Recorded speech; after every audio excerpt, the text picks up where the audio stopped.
पारादीप्रे 18 बांकी ठारे मर्मन्तुत सड़क दुर्घटना। माछ बेपारी उपरे चढ़ीगला ट्रक। साइकेल रे जाउथिला बेले घटिची दुर्घटना। घटनास्थल में ही माछ बेपारी मृत्यु घटी।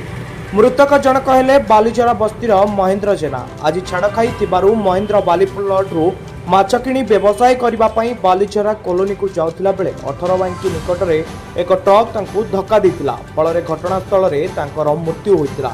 उत्त्यक्त लोक पक्षर 18 बांकी ठारे रास्ता रोक करा जायछि। खबर पाई घटनास्थल में पारादीप आदर्श थाना पुलिस पहुंची उत्त्यक्त लोक को बुझासुझा करुछि।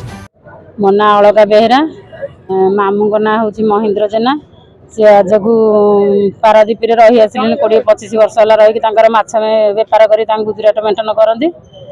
छुआ पिला कहीं ना सी स्वामी स्त्री जन रही मामूर माईकर रही बालीझर। आज छाड़ खाई बेपार बोली राति 4टार उठी से माछ आसते आसिया भितर ट्रक पिटी देती जहाँफल कि सी मृत्युवरण करके पड़ी। रास्ता रोक कर दाबी पूरण करने जेहेतु संतान कहीं ना भविष्य पड़ी से पुणी केमी बचे से माछ बिक्री करके स्त्री की पोषुले। तेणुक जीवन अच्छी जहाँ भी है जी पुओ पुतरा जी भी थे आजिकल दुनिया किए कहार जेहेतु शखा सिंदूर चलीगला भल मत जहाँ भी हो सी कथा बुझुले। दाबी पूरण जमी से भविष्य में क्या पाखे हाथ पतई न पारे से आम 30 लाख टका दाबी कर।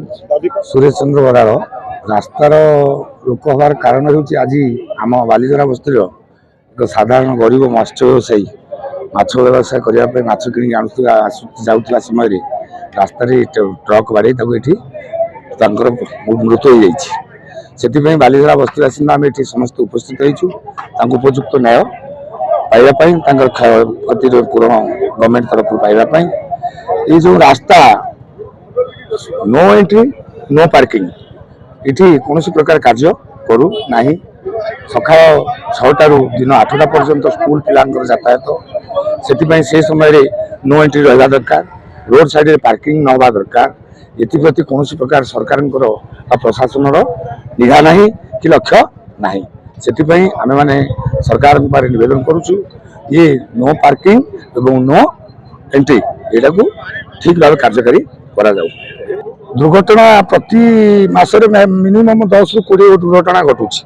प्रशासन से कौन निघा रखुना रास्ता को सुचारू रूपे परिचालना करा जाऊ नहीं।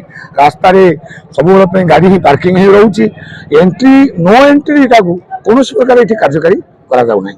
से नो एंट्री जब ठीक भाव कार्यकारी होता रास्ता जदि कौन गाड़ी पार्किंग न करते कौन प्रकार दुर्घटना घटता नहीं।